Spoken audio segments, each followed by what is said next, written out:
Doctor اودھیش رانی نے بچوں کو اردو پڑھانے کا مشورہ دیا۔ انہوں نے کہا کہ کسی بھی زبان کی بقا اس کے سیکھنے سکھانے کے نظام سے جڑی ہوتی ہے، ورنہ صرف بول چال کی زبان بن کر رہ جاتی ہے۔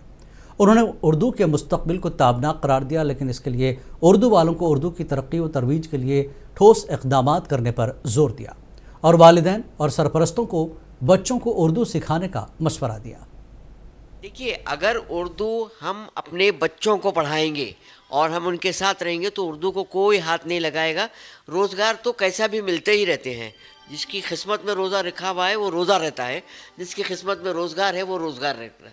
اب ہم روزگار سے جوڑ لیں گے، کوئی روزگار سے کب جڑا ہوا ہے بتائیے؟ کہ جرمن کی زبان روزگار سے جڑی ہوئی ہے کیا؟ جاپانیوں کی زبان اور اتنی مشکل اسکرپٹ کے ساتھ وہ چل رہے ہیں۔